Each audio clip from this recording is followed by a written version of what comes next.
Chapter 10. Klein groaned.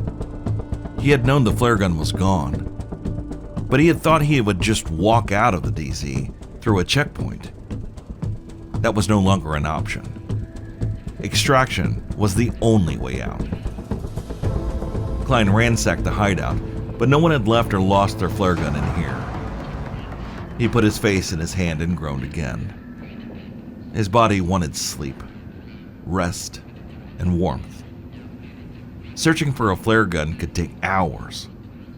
Hours of searching in a very hostile environment to find a dinky little piece of equipment. He didn't have time for this. Klein closed his eyes and took a breath, focusing on the positive. The training instincts were kicking in. By some miracle, he had survived the crash.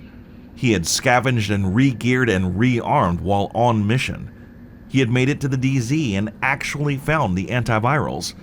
He had taken at least a dozen lives to do all this. He hadn't come this far to fail. Not when so much was at stake. Klein tried to think of the best places to look. There were other safe houses in the dark zone. Those would be good places to look. It felt grisly to think about, but the agent's body he had seen might have a flare gun. Every minute in this place was full of tension and risk, so the sooner he got out, the better. He considered leaving the antivirals in the safe house as he searched, but quickly discarded the idea. Backtracking would take more time, and he didn't want anything to happen to them while he was gone. The antivirals were staying with him. Klein opened his map. From the DZ-02 safe house, it was roughly the same distance to the DZ-03 safe house as it was to the drop-down and the agent's body. The other safe houses would be warm, and he didn't like "Agent down" appeared on his HUD, and Isaac said, "Agent Jones unconscious." The other agent that had entered the dark zone was Jones. She had made it through the crash. Klein saw an icon appear far to the north near the pit, and his mind raced. If he could get to her, even if she was injured, it would be nice to have someone watching his back. But there were 8 blocks of ugly between him and Jones. Would she still be alive by the time he got there? Why had she gone down? The mission came first, but knowing what he had gone through, Klein had to assume that Jones had been through the ringer too. He couldn't just leave her. He equipped the turret and left the safe house. Minutes later, Klein was turning onto 5th Avenue, heading north. There were a few Rikers trying to hold the street, but he fired and put one down. As the other 2 took cover, he just ran across the intersection with 40th Street, getting around a big truck at the corner and running past the New York Library. The beautiful public library was sealed up, but a huge fuel depot had been set up outside for all the trucks bringing bodies into the decontamination zone and going back out to pick up more. When the Rikers saw that he wasn't coming back, they didn't seem interested in chasing Klein. He looked up at the building as he went up the steps to scavenge a bit. The library had been open a year before the Farley post office had been built. Another Carnegie Public Works project that had turned into a historic landmark. Klein had heard other SHD agents swear that different lights came on in different windows of the library, that there were people holed up in there somewhere. There were urban myths about looters that had managed to break into the library and had never come out. Anytime Klein had checked the library, all the doors seemed sealed and locked up though. Probably just some superstition and lights on timers. Probably. Klein's eyes were quickly drawn to a couple of hostiles scouting along 5th Avenue. One had a flashlight which made it easier for him to shoot him. He put them both down, made a quick search of some crates in front of the library and Quonset tents set up in the street, but couldn't find a flare gun. He continued north, encountering a group of cleaners with riot shields, but his shotgun made quick work of them. At 45th Street, Klein was forced to turn left. The DZ wall turned in here, blocking his progress. He had to go all the way over to 6th Avenue to go north again, or he could take a shortcut through a contaminated building. There was a corridor that cut straight through. Thick yellow plastic sheets were draped across every surface.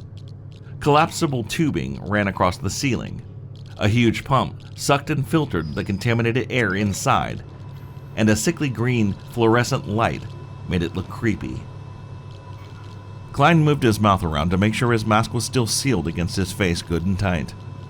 In the cold air and with the pumps filtering the air for so long, it was probably fine, but he held his breath anyway. When Klein was halfway down the corridor, there was a muffled shout behind him. He gasped and spun around to see a couple of cleaners had come patrolling down the corridor behind him. "Sorry," one of them said as he raised his gun. A shot blew past Klein's shoulder as he tried to squeeze himself into a depression in the wall of plastic sheeting. The hell? Sorry, Klein thought as he fired back with a burst of his M4, but hit nothing. The sorry cleaner fired another shot and his companion yelled, "Let us do our job!" as he blasted fire at Klein's position. Thankfully, he was still just a bit out of range. Klein peeked out and fired a couple rounds at Sorry Cleaner, but missed again, and tried to shrink into the corner as Flamethrower Cleaner blasted at him again. Still out of range, but the third blast probably wouldn't be. And then he heard another voice behind him. "Multiple contacts." Klein's heart sank. There was only one hostile that talked like that. He was sandwiched between a couple of cleaners and now a couple of LMB mercenaries. His situation had just gone from concerning to critical. Act now, Klein thought. Don't think, act! He pulled out a grenade and tossed it to the LMBs without looking to see which type it was. He turned and crouched in one movement and fired a burst right into the mask of the Flamethrower Cleaner. He had just pulled the handle of the flamethrower, but the tongue of the flame licked the ceiling as he fell backward. The two LMBs yelled and dived for cover from the grenade. Sorry Cleaner looked down at his fallen companion, then back at Klein, who stepped into the corridor to put another burst of fire into him before he could raise his gun to aim. The grenade exploded behind him as Klein stumbled from the blast. But it must have been a concussion grenade. There was no shrapnel. Thank God. Klein got to his feet, turned and advanced on the LMBs. He had to get to Jones. Now. They were calling out movements and tactics to each other, but their movements were sluggish, a side effect after their bells had been rung from the grenade. Klein put one of them down with a quick burst of gunfire before he could focus and aim. The other LMB managed to get to cover, and Klein's next burst ricocheted off the metal of the industrial air pump the LMB was behind. Klein executed a tuck and roll, emerging from the contaminated corridor onto 46th Street, popped up, and managed to flank and dispatch the last one. Klein breathed out shakily, full of adrenaline, and wiped his forehead with the back of his forearm. He felt Mirror Man sitting in the corner and shaking a finger at him. "You got lucky, idiot. You gotta smarten up." And he wasn't wrong. The shortcut had almost turned into a disaster, but it was over now, and time to get moving. There was a checkpoint to the east, locked up like the others. Klein turned and ran across the street into the building to the north. He replayed the last few minutes in his head and realized that he should have thought to pulse before entering the contaminated corridor. Since he wasn't on the street, there could be a hostel just around at least a dozen corners in this building, in the nearby alley, or any of the other nearby buildings. So, he pulsed now. The ring of light spread out of his HUD again, and he saw multiple hostels highlighted in red in a building across the alley, but none nearby. Unfortunately, this was the building on his way to the pit. If he could figure out a way to get past them quickly, then Jones wouldn't be much further. Klein heard a whistling blast in the distance, and suddenly, "McPherson has called for an agent extraction," flashed on his HUD. What? He flipped up his holomap and saw that Jones still appeared to be down to the north, and most likely in the underground mall next to the pit. The extraction was just to the west, at 46th and 6th. Questions filled his mind. Why was McPherson extracting without Jones? Had they been together? Had they encountered something that was too much for McPherson to fight alone? Did McPherson have antivirals? Was Jones a diversion? Isaac played a radio intercept. Evacuation helicopter approaching. Something didn't smell right. But Klein had to prioritize. 1, he had antivirals. 2, he had no flare gun and there was an extraction happening now. There wasn't time to go to Jones first. He had no idea what condition she was in. He didn't know if Jones still had her flare gun, and he couldn't ask her on comms while they were inside the dark zone, even if she wasn't unconscious. The extraction changed things. When he didn't know when or where he would find a flare gun, rescuing Jones was practical. It boosted the odds of survival for both of them. Plus, it just felt right. Now that an extraction was on the table, the decision to save Jones was a moral dilemma. It was the golden rule. He didn't want to be left behind in the dark zone. It was a death sentence, especially if you were wounded. How could he leave a squad mate behind? But the survival of the whole city, maybe the whole planet, depended on getting these antivirals out. Every minute they were loose in the DZ put them more at risk. So many lives had been lost, so much chaos. And he could be risking even more lives if he didn't take advantage of the incoming chopper. Klein took a deep breath and let it out slowly as he turned around. But leaving Jones put a heavy weight on his conscience. He went back to 46th and turned west, with a bad taste in his mouth. Klein jogged up the middle of the street. There were trucks and containers up and down the side of the street, and a large Agent Extraction Inbound countdown displayed on his HUD above the landing zone in the middle of the intersection. Klein had been here before. The first time he had seen it, he had come up from the other side, from the west. A news helicopter had crashed in the street there. A big semi-truck had crashed into the side of a building just north of the intersection, and the scaffolding had collapsed. Ragged plastic sheets hung and wafted in the cold breeze. But far more tragic were the 4 JTF troops that had been executed there. "You let us die in Rikers. We let you die in the streets," was spray painted on the asphalt, and their bodies laid face down in the slush nearby, hands tied behind their backs. Klein approached the intersection, hopping over a vehicle checkpoint barrier, his arm and elbow throbbing again. He looked for McPherson, but the intersection was empty. Then he heard gunfire somewhere nearby, and another radio intercept from the helo pilot played. 60 seconds to go. Suddenly, everything went haywire. Klein's HUD became barely readable as the pixels glitched back and forth and his comms started squelching like crazy. Isaac managed to garble a message. Armored hostile in proximity. He didn't know what was happening to his electronics or what the message meant. As he ran to take cover, next to the military SUV at the side of the intersection. There was a hissing explosion of gas and a cloud of smoke erupted behind him, next to the checkpoint booth. Klein looked over his shoulder and saw a dark figure coming out of the smoke, holding a compact weapon.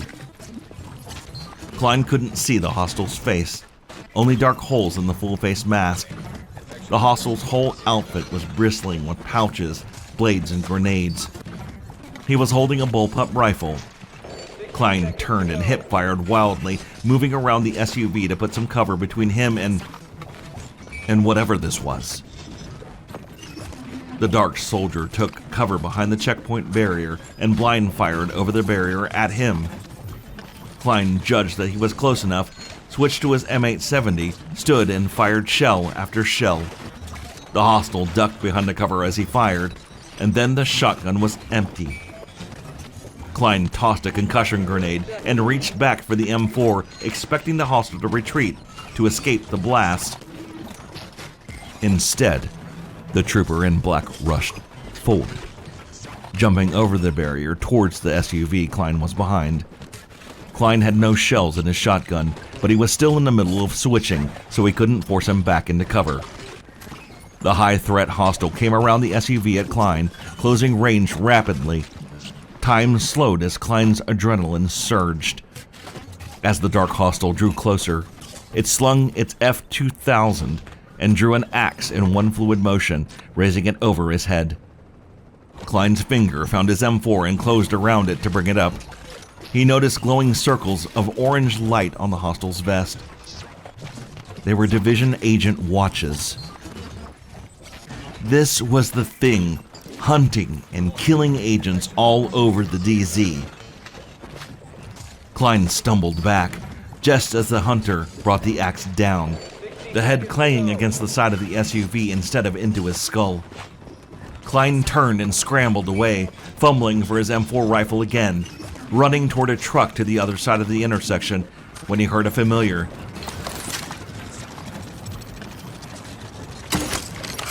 Klein knew what that sound was, but it didn't make any sense. It was a multi-launcher charging up and shooting a sticky bomb. It was a tech gadget that only SHD agents could use. He glanced to his right, looking for McPherson. Boom! Klein was thrown forwards just as he was trying to duck behind the truck.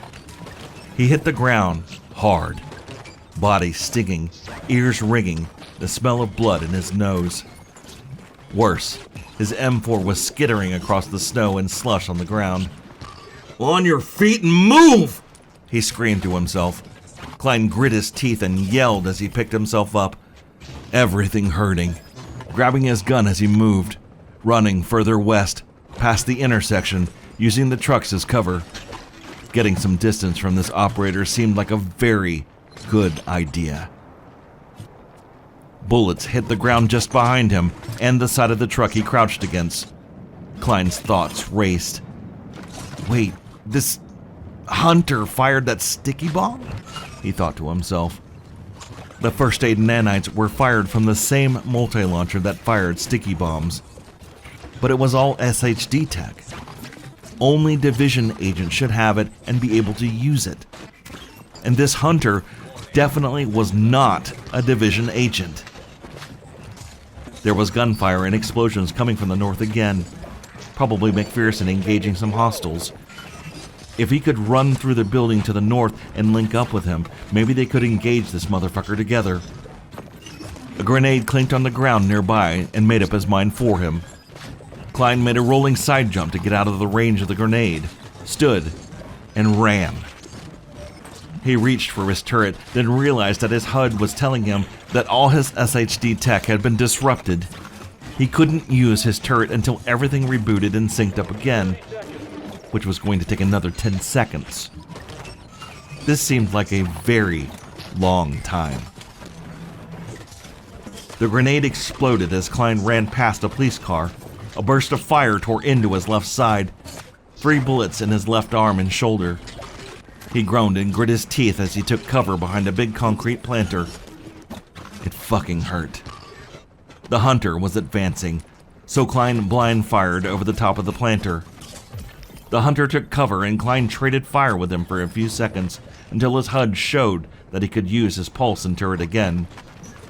He threw the turret on top of the police car as it scanned its surroundings and chirped, opening fire on the hunter. He ripped open the medkit and hastily wrapped a bandage around his arm to put some pressure on the bullet wounds. The staccato burst fire of the turret abruptly stopped.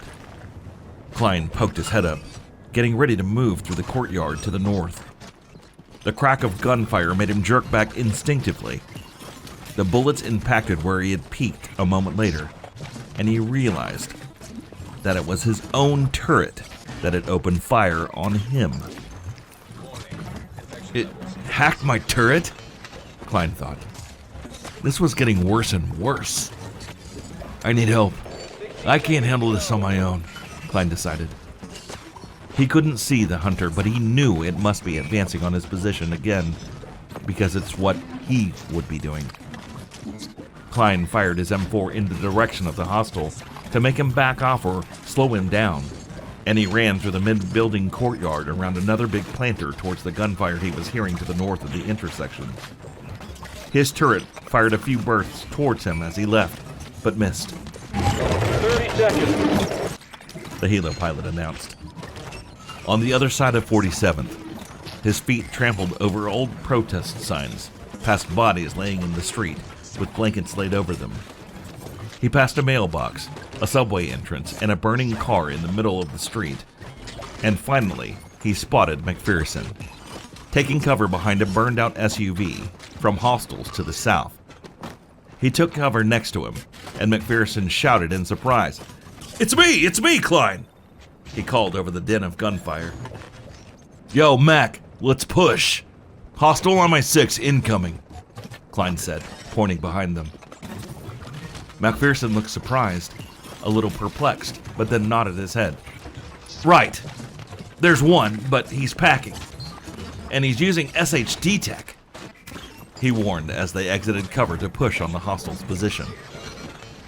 Wait, like the hunter? Klein wondered as he tried to focus.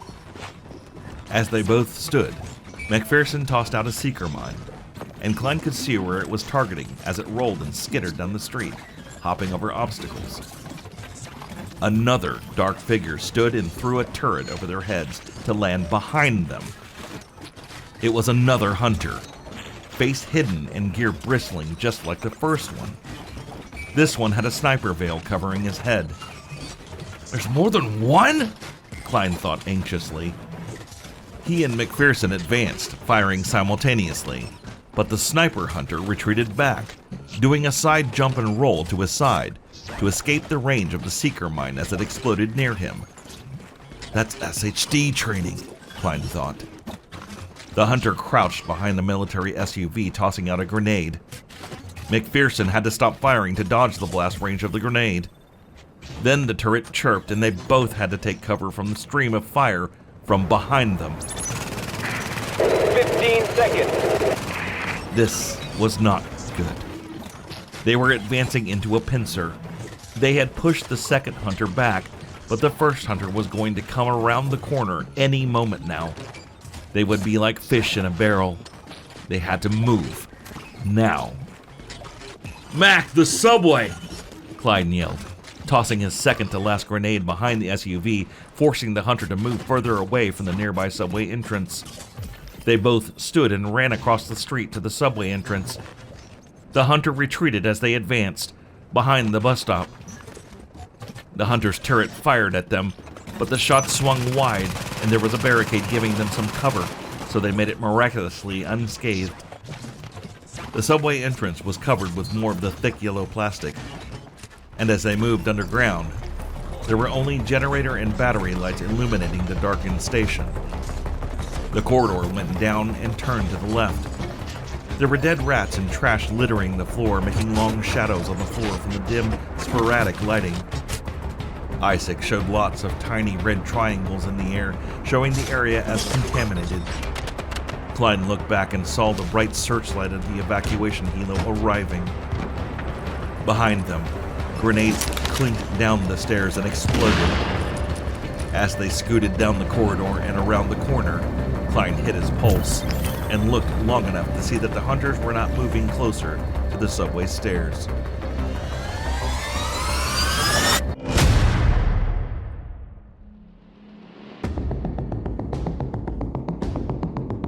Chapter 11. Who the hell were those guys? McPherson panted through his respirator. Klein shook his head. I don't know.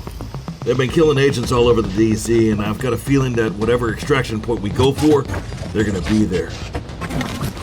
"Agents, you're gonna have to clear the landing zone before I can put down. Seeing a lot of hostile activity down there," a helicopter pilot radioed. Copy that. McPherson radioed, still catching his breath. We gotta focus fire, knock them out at one time. Klein nodded.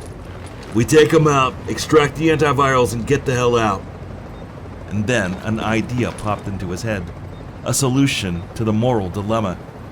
Hey, you take the antivirals and get them out of here. Give me the flare gun. I'll go get Jones. Make sure she gets out after.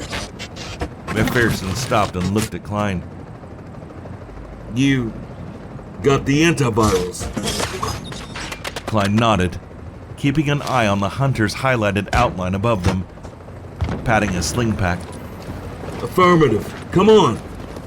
He turned and started jogging down the corridor, making a turn, checking his ammo and bandage. We stick together. Go up the stairs down this way. Come up on their flank, okay? Call out your target and I'll fire with you. Then we'll get the other one. He thought out loud. McPherson grunted. Did one of those attack Jones? Were you together?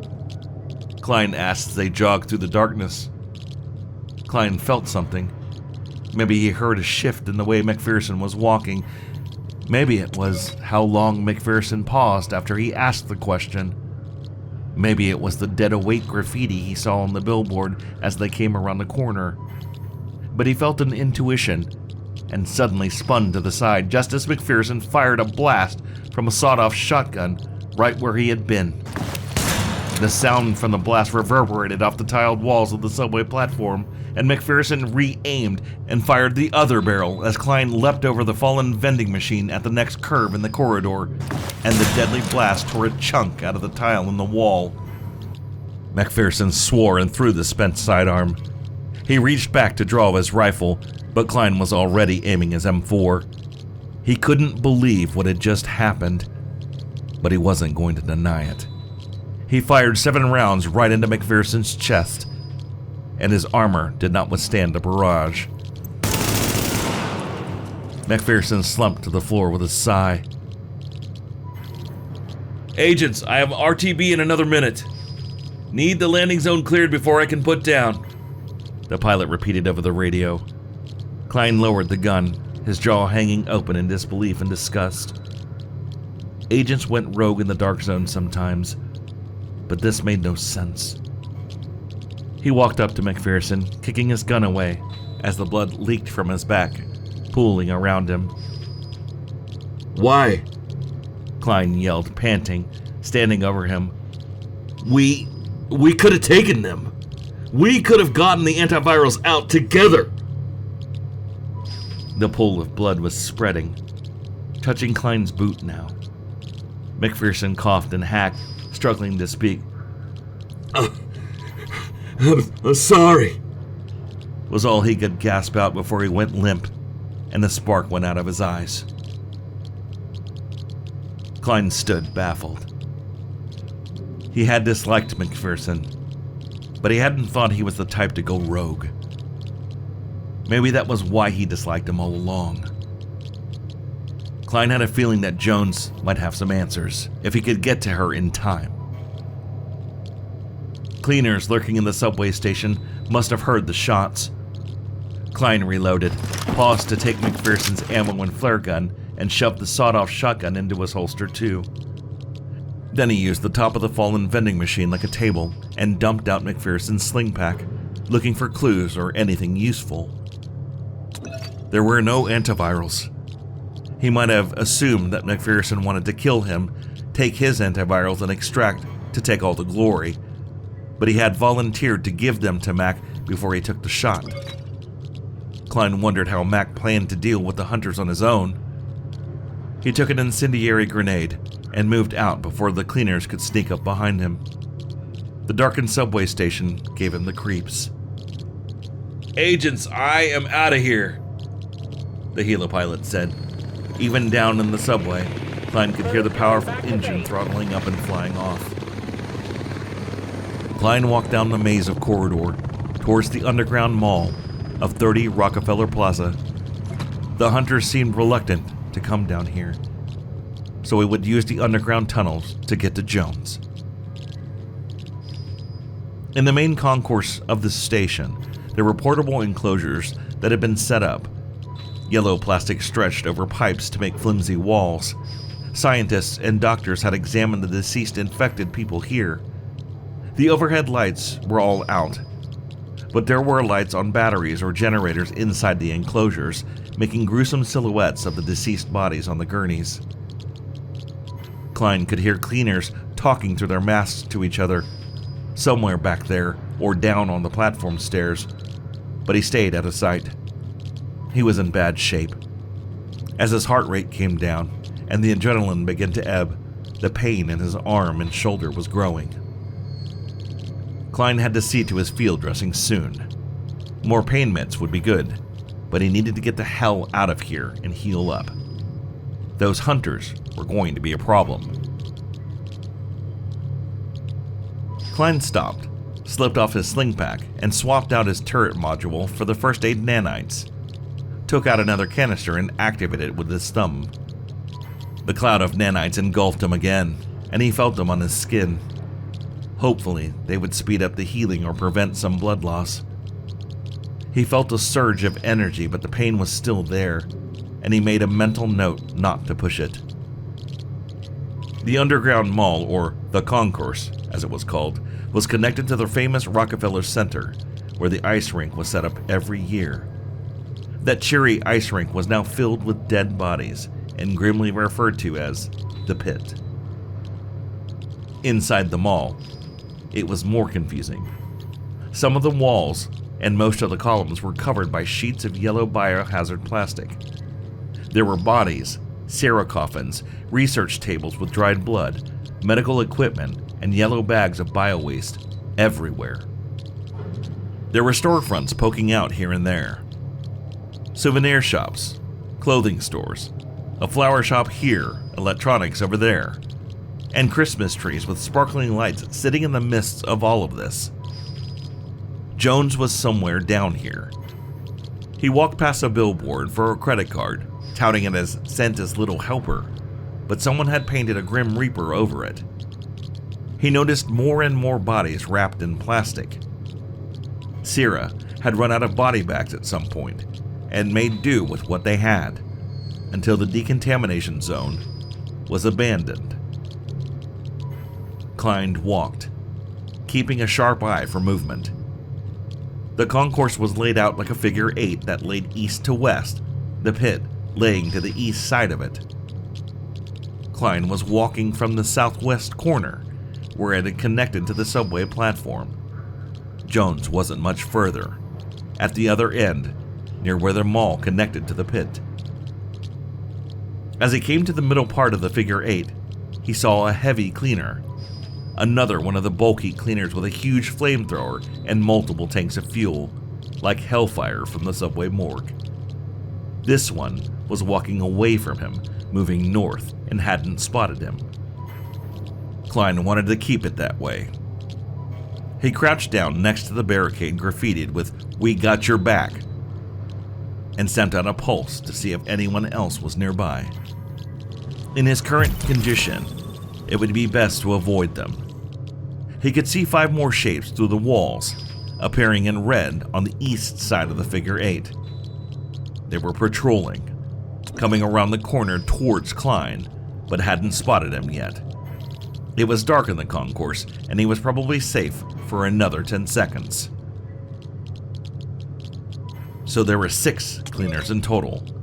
As the pack of 5 kept moving towards him from the east side, the heavy in the middle had moved far enough to the north that Klein could move into the middle part of the figure 8 and get out of sight from the pack. There were decontamination showers and roller tables for cleaning bodies before study, as well as dead bodies littering the sides of the corridor. Klein moved slowly, at a safe distance behind Big Heavy. Luckily, he turned and went west, so he could go east and move around the other side of the figure 8, away from the pack of cleaners. Klein jogged around the north side of the figure 8, keeping the noise of his steps low. There was no yellow plastic on the walls on this side for some reason, but there were still bodies and trash strewn along the sides of the corridor that no one had bothered to tidy up. It was jarring to see an advertisement on the wall proclaiming, "The stores are so delightful," borrowing the Christmas song lyric from Let It Snow, and see broken storefronts, broken glass, and the bodies left among the trash nearby. Klein tripped over a shoe of a corpse. He stumbled forward and turned quickly on his feet to keep from falling over it.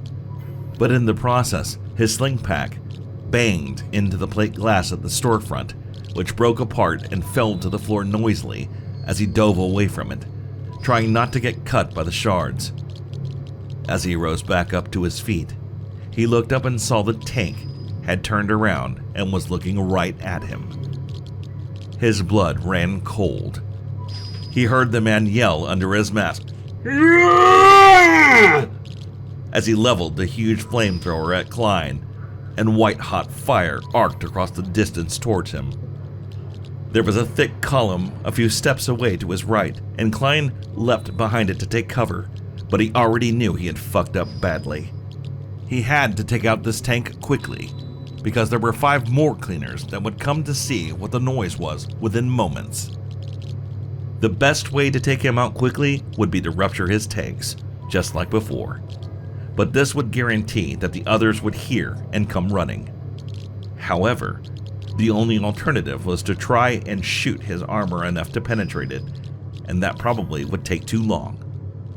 Every second counted. He didn't know how long Jones had.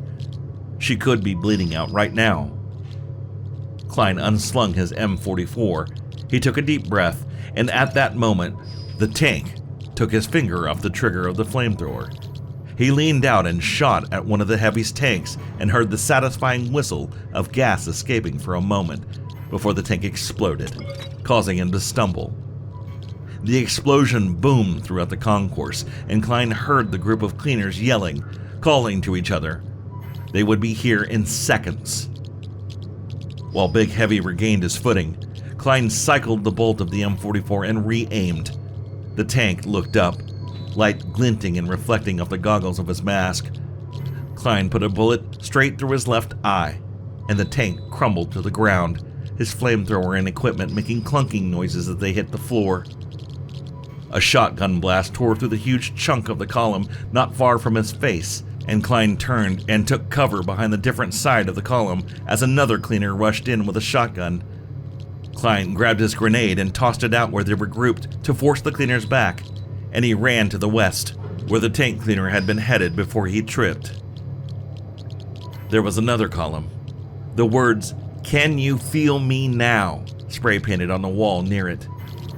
But Klein opted to take cover behind a case of shells that had been pulled out from one of the shops. As he ran, he slung the M44 and readied the LVOA. 1 down, 5 to go. God, both his arms ached. Klein leaned out of the side of his cover and fired a burst at the shotgunner, pushing him back. Maybe hitting his shoulder, but not putting him down. Damn. The LVOA had been modded to fire full auto, but it fired so fast that the stability suffered and several shots didn't hit. Klein emptied the rest of his clip into a grenadier, and then saw the group of cleaners part, letting another heavy through, who had begun to spray burning hot fire on his position. He crouched behind the cover and cursed himself for tripping. This was not going to be easy. While the heavy blasted his cover with fire, he couldn't do much, but neither could the other 4 cleaners. Once the fire lit up, Klein ran further west, spraying bullets behind him and getting distance from them. They had set up the fire on his cover, thinking he would be too scared to run, so this surprised them. But he had to run a long way to get to cover.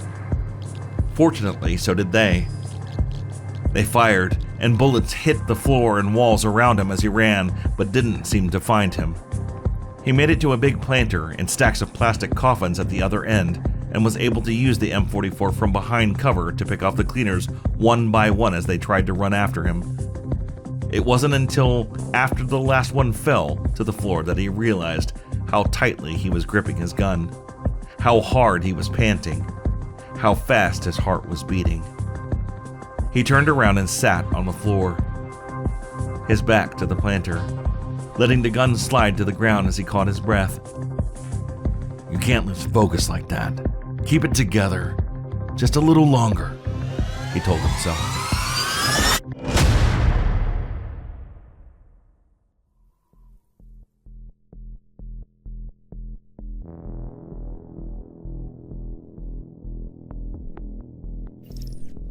Thank you for listening to this section of Beyond Survival.